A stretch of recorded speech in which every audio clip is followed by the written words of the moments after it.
Hello friends, welcome to BV self சமையல். எல்லாம் எப்படி இருக்கீங்க? நல்லா இருக்கீங்களா? இன்றைக்கி நம்ம முடவாட்டுக்கால் சூப் எப்படி செய்யலான்றதை இந்த வீடியோவில் நம்ம பார்க்கலாம். கொல்லிமலைக்கு ஒரு நாள் ட்ரிப்பு நாங்கள் போயிருந்தோம். அங்கே பார்த்திங்கன்னா முடவாட்டுக்கால் நிறையா அந்த கிழங்கு விற்றுட்டு இருந்தாங்க. இது எப்பயும் பார்த்திங்கன்னா கொல்லிமலையில் அந்த பாறை இடுக்கில் தான் இந்த முடவாட்டுக்கால் கிழங்கு நிறைய விளையுது. அங்கேயே நாங்கள் ட்ரிப்புக்கு போகும்போது அங்கேயே வாங்கிட்டு வந்துட்டோம். இதில் பார்த்திங்கன்னா அதிகமான மருத்துவ குணங்கள்லாம் இதில் இருக்குது. நான் கிழங்கு வாங்கிட்டு நல்லா வாஷ் பண்ணிவிட்டு வச்சுருக்கேன். இப்போ இதனுடைய தோலும் அதுக்கப்புறம் இந்த முடி மாதிரி இருக்குல்ல, இது எல்லாத்தையுமே நம்ம கத்தி வச்சு நம்ம ஃபுல்லாக இந்த தோல் எல்லாத்தையும் நம்ம எடுத்துகிட்டு வந்துடலாம். இப்போ முடவாட்டுக்கால் கிழங்கை தோல் எல்லாத்தையும் எடுத்துகிட்டு மறுபடியும் கொஞ்சம் வாஷ் பண்ணி வச்சுருக்கேன். இதை சின்ன சின்ன பீஸாக நம்ம கட் பண்ணிக்கலாம். இது போல் கட் பண்ணதுக்கப்புறம் இதை அப்படியே மிக்ஸி ஜாரில் மாற்றிக்கலாம். இது கூடவே ஒரு 10-15 பூண்டு பல், அதுக்கப்புறம் சின்ன வெங்காயமும் ஒரு 10-15, அதே போல் கொஞ்சமாக இஞ்சி எடுத்து அதையும் சின்ன சின்ன பீஸாக கட் பண்ணி அதையும் போட்டிருக்கேன். ஒரு 2 டேபிள் ஸ்பூன் ஜீரகம், அதுக்கப்புறம் ஒரு 2 டேபிள் ஸ்பூன் மிளகு. இது சின்ன ஸ்பூனுன்றதுனால நான் ஒரு 4 டீஸ்பூன் போட்டிருக்கேன். அதுக்கப்புறம் ஒரு டேபிள் ஸ்பூன் சோம்பு, அதுக்கப்புறம் ஒரு டேபிள் ஸ்பூன் கொத்தமல்லி விதைகள், ஒரு துண்டு பட்டை, அதுக்கப்புறம் ஒரு 4 லவங்கம், அப்புறம் கொஞ்சமாக இதில் கருவேப்பிலை கொத்தமல்லியும் போட்டுக்கலாம்.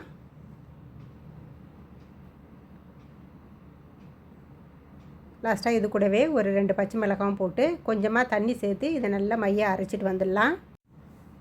இப்போ நைஸாக அரைச்சிட்டு வந்திருக்கேன். இதை அப்படியே நம்ம பாத்திரத்தில் மாற்றிக்கலாம். இதுக்கு ஒரு அகலமான பாத்திரத்தில் நம்ம போட்டு தண்ணி ஊற்றி இது ரொம்ப நேரம் கொதிக்க விடணும். அதனால் ஒரு அகலமான பாத்திரத்தில் இதை போட்டுட்டு இது கூடவே ஒரு ஸ்பூன் மஞ்சள் தூளும், ஒரு ஸ்பூன் கரம் மசாலா தூள், அதுக்கப்புறம் கொஞ்சமாக பெருங்காயத்தூள், அப்புறம் இதுக்கு தேவையான அளவுக்கு உப்பும் தண்ணியும் நம்ம சேர்த்துட்டு இதை கொதிக்க விடணும். இது தாராளமாக நமக்கு தண்ணி நிறைய நம்ம சேர்த்துட்டு இதை ஒரு 20 நிமிஷம் நம்ம கொதிக்க விடணும். கூடவே இது கூட கொத்தமல்லி தழையை மறுபடியும் கொஞ்சம் போட்டுட்டு இதை கேஸில் வச்சுட்டு நம்ம இதை கொதிக்க விட்டுக்கலாம். இது நல்லா கொதிச்சாதான் இதனுடைய மருத்துவ குணம் எல்லாமே அந்த தண்ணியில் இறங்கியிருக்கும். அதனால் ஒரு 20 நிமிஷம் நான் கொதிக்க விட்டுறேன். இப்போ கொதிச்சிட்ருக்கு, இன்னும் கொஞ்சம் நேரம் கொதிக்கட்டும். ஒரு 20 நிமிஷம் வந்ததுக்கப்புறம் இப்போ பார்க்கலாம். இப்போ பார்த்திங்கன்னா இது கொஞ்சம் குடிக்கிறதுக்கு நமக்கு ஏதுவாக இதை நம்ம ஃபில்ட்ரு பண்ணிக்கலாம். இல்லை கொஞ்சம் திரியாக இருக்கும், அந்த கிழங்குலாம் நம்ம அரைச்சி ஊற்றணும்ல, அதனால் கொஞ்சம் திரியாக இருக்கும். அதனால் இதை ஃபில்ட்ரு பண்ணிக்கிறேன். கொல்லிமலையில் பார்த்திங்கன்னா இந்த சூப்பு அங்கங்கே விற்றுட்ருக்குறாங்க. வர டூரிஸ்ட் எல்லாம் இது வாங்கி நிறைய பேர் சாப்பிட்றாங்க. அங்கே இது போல் சக்கை மாதிரி இருக்குல்ல, இதெல்லாம் ஃபில்ட்ரு பண்ணி இதை எடுத்துடலாம். இப்போ இந்த சூப்பு குடிக்கிறதுக்கு நமக்கு சூப்பராக இருக்கும்.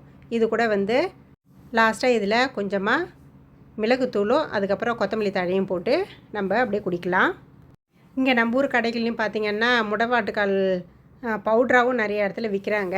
நம்ம பவுட்ரு வாங்கிட்டு இது போல் நம்ம சூப்பு செஞ்சுக்கலாம்.